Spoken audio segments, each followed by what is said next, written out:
아멘. 오늘 주신 하나님 말씀 시편 제54편 1절부터 7절까지 말씀입니다.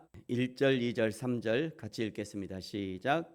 하나님이여 주의 이름으로 나를 구원하시고 주의 힘으로 나를 변호하소서.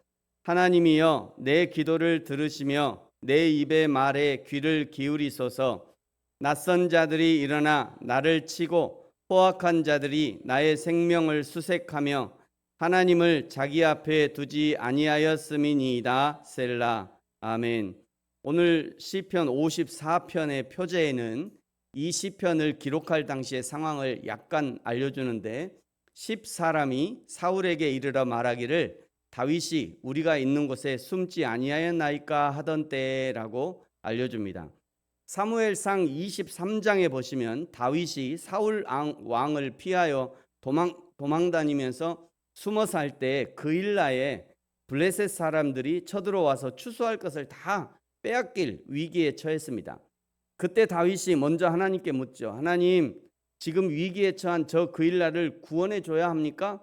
그러자 하나님이 구원해 줘라 이렇게 말씀하시죠. 다윗과 함께한 모든 사람들이 그때 힘써 그일라를 구해줍니다. 그런데 그 소식을 다윗을 쫓고 있던 사울에게 알려지게 되고요. 사울이 그일라에 도착해서 다윗을 찾습니다. 그때 다시 다윗이 하나님께 묻죠. 하나님, 저 그일라 사람들이 내가 자기를 구해줬는데 설마 나를 사울에게 넘겨주겠습니까? 안 넘겨주겠죠? 이렇게 하나님 물어요.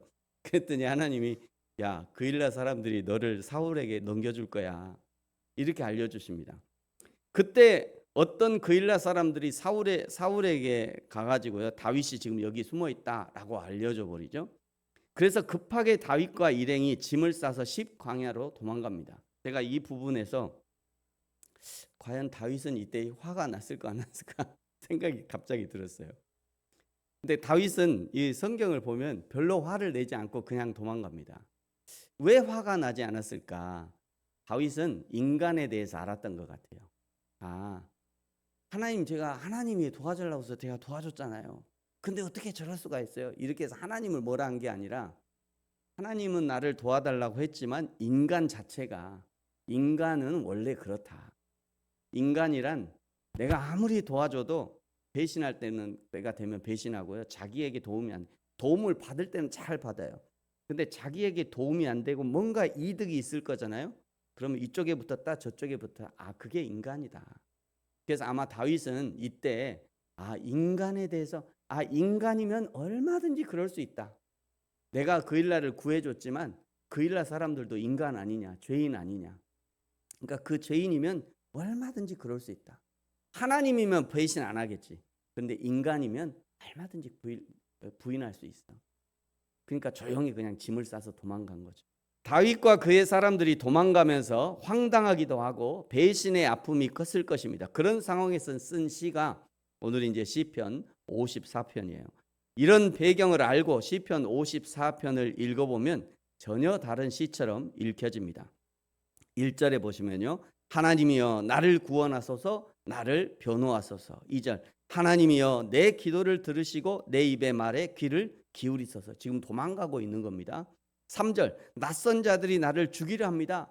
한 구절 한 구절이 절박한 기도이죠. 그런데 이런 두려운 상황 가운데에서도 다윗은 두려워하지 않고 오히려 담대합니다. 보십시오. 4절에 하나님은 나를 돕는 이시며 주께서는 내 생명을 붙들어 주시는 이시니이다. 주께서는 내 원수에게 악을 갚으시리니 주의 성실함으로 그들을 멸하소서. 이런 태도를 믿음이라고 하는 거죠. 그러나 너무나 두려운 상황인데도 하나님께서 도우실 것을 확신하는 마음의 평안이 있는 겁니다. 다윗이 두려워하지 않는 정도가 아니라 즐거워하고 감사합니다. 6절을 보십시오. 여러분 6절을 같이 한번 읽을까요? 내가 낙헌제로 주께 제사하리이다. 여호와여 주의 이름에 감사하오리니 주의 이름이 선하심이니이다. 아멘. 낙헌제는요, 레위기 7장 16절 이하에 보시면 화목제의 한 종류예요. 구약의 제사는 크게 의무적인 제사가 있죠. 번제, 소제, 속죄제, 속건제. 이거는 의무적으로 드려야 하는 제. 또 자원제가 있어요. 자원제는 화목제 중에 감사제, 서원제, 낙헌제 이렇게 나눕니다. 그 중에 낙헌제, 낙헌제는 어떠한 강제성이나 의무나 혹은 서약이 없이 오직 하나님의 은혜에 감격해서 자발적으로 드리는 제사를 상징합니다. 다윗이 낙헌제로 제사하겠다고 선언한 것은 그가 하나님에 대한 두려움이나 율법적인 의무감에 떠밀려서 하나님께 나아가는 것이 아님을 보여주는 거죠. 위선자들은요, 재앙을 피하기 위해서 마지못해 제물을 드리지만 하나님의 자비하심을 맛본 자들은 자발적으로 자신을 드리기를 기뻐하는 거죠. 근심 걱정하지 않고 두려워하지 않는 것도 대단한 일입니다. 그러나 이것만 가지고 믿음이라고 단정하기 어려울 때가 있어요. 생각이 모자라서 겁이 없는 사람도 있어요. 생각이 없어서. 내 주먹을 믿어라 하는 사람도 있죠. 단순히 두려움이 없다는 것을 믿음이라고 단언할 수 없는 이유입니다. 두려움 없는 확신이 감사가 되어야 믿음이라고 할 수 있는 거죠.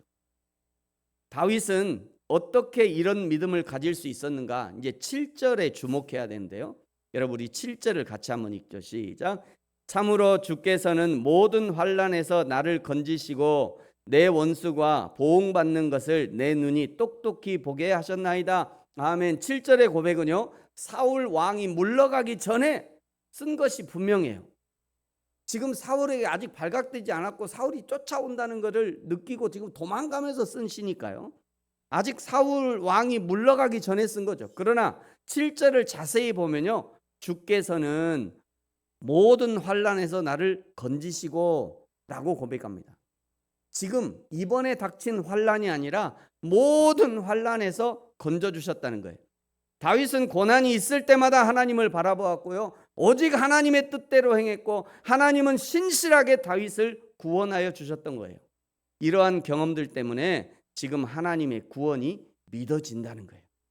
자기가 경험했던 것들 때문에 내가 지금은 도망가지만 내가 지금까지 경험해 본 하나님은 반드시 나의 모든 환난에서 구원해 주실 것이다 라고 믿고 고백하고 있는 겁니다. 그러므로 성도 여러분, 우리에게 무엇이 필요합니까? 우리의 모든 삶이 보이지 않는 하나님을 보이는 하나님처럼 믿고 사는 훈련이어야 한다는 거예요. 우리가 밤에 보는 별들 중에 상당수가 이미 사라진 별들이라고 해요. 별에서 떠난 빛이 우리 눈에 들어오기까지 몇 억 광년이 걸린다고 그러잖아요. 몇 억 광년. 그러니까 그 중에는 지금 우리의 눈에 반짝반짝하게 보이지만 이미 몇 억 광년 전에 빛이 출발해서 우리에게 보이는 거니까 그 빛은 이미 몇 억 광년에 사라진 별일 수도 있다는 거예요. 그런 별을 우리가 보는 거죠. 별에서 떠난 빛이 우리 눈에 들어오기까지 엄청난 시간이 걸려서 그 사이에 이미 사라진 별들도 있는 거고, 눈에 보인다고 다 실제는 아니라는 거예요. 반면에 눈에 보이지 않지만 하나님은 너무도 분명히 우리와 함께 하십니다. 그러므로 보이는 것에 의존하지 않고 24시간 주 예수님을 바라보고 살아야 하는 거죠. 사랑하는 성도 여러분, 나의 앞에, 뒤에, 좌우에 계신, 위에 계신 하나님을 날마다 매 순간마다 인식하고 의지하는, 그리하여 흔들리지 않는 믿음의 사람으로 하나님 앞에 발견되어지는 저와 여러분이 되어지기를 예수님의 이름으로 축복합니다. 기도하겠습니다. 하나님 아버지, 감사합니다.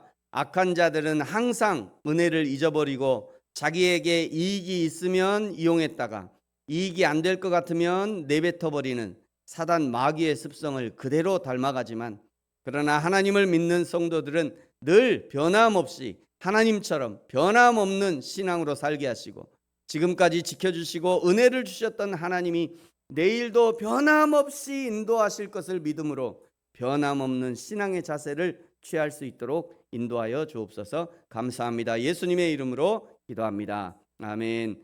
하늘에 계신 우리 아버지, 아버지의 이름을 거룩하게 하시며 아버지의 나라가 오게 하시며 아버지의 뜻이 하늘에서와 같이 땅에서도 이루어지게 하소서. 오늘 우리에게 일용할 양식을 주시고 우리가 우리에게 잘못한 사람을 용서하여 준 것 같이 우리 죄를 용서하여 주시고 우리를 시험에 빠지지 않게 하시고 악에서 구하소서.